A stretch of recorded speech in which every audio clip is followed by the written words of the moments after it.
শিবরাত্রির সকালবেলা ব্লগটা করতে পারিনি কন্টিনিউ, কারণ একটু ব্যস্ততার মধ্যে ছিলাম।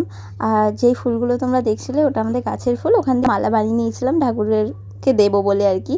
তারপরে তো লাইনে দাঁড়িয়েছিলাম, শ্রেয়া পূজাও চলে এলো, মাও এসেছিলো আমার সাথে। যেহেতু 5:40 থেকে শিবরাত্রি লেগে গেছিলো, তো তার জন্য বেশি দেরি করিনি, 6টার মধ্যেই কিন্তু মন্দিরে চলে এসেছিলাম।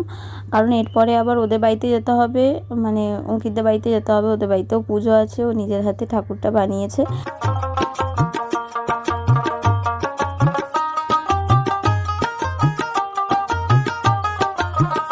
এই শাড়িটা হচ্ছে আমার মায়ের শাড়ি, আর ওখানে আমার দিদিও এসেছিল, দিদির ভিডিওটা নেওয়া হয়। যাই হোক, এই চলে এসেছি। ঠাকুরটা দেখো কি সুন্দর বানিয়েছে, এখানেও আমি জল ঢেলে নিলাম। আর আরেকটা কথা বলতেও ভুলে গেছি, সকালবেলা কিন্তু আমি গঙ্গায় গিয়েছিলাম, আর গঙ্গায় যেহেতু আমি গেছিলাম আর দিদিভাই গেছিলো, তো ফোনটা নিয়ে যাওয়া হয়নি, তাইও ভিডিও করা হয়নি। আর গঙ্গায় কী বা ভিডিও করে দেখাবো বলো।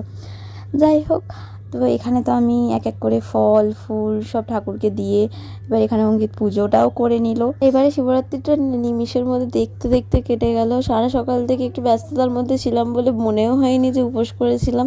আর এবারে খুব সুন্দরভাবে পুজো দেওয়া হয়েছে। আমার কপালের টিকাটা দেখছো বাবা, ইউনিক স্টাইলের টিকা। আমাদের পাড়ার ঠাকুর। মাঝে একটু বাড়িতে এসেছিলাম, লুচি আলুর দম মা করেছিল, সেটাই খেয়ে নিলাম। আর তারপরে এসেছিলাম পুচকুদের সাথে একটু দেখা করতে।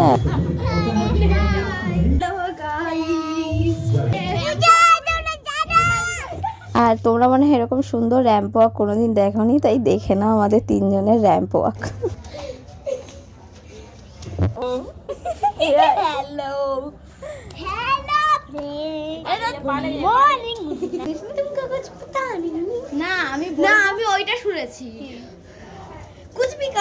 এবার বাড়ি আসার পালা, সব পুজো আচ্ছা কমপ্লিট, ঠাকুর দেখাও সব কমপ্লিট।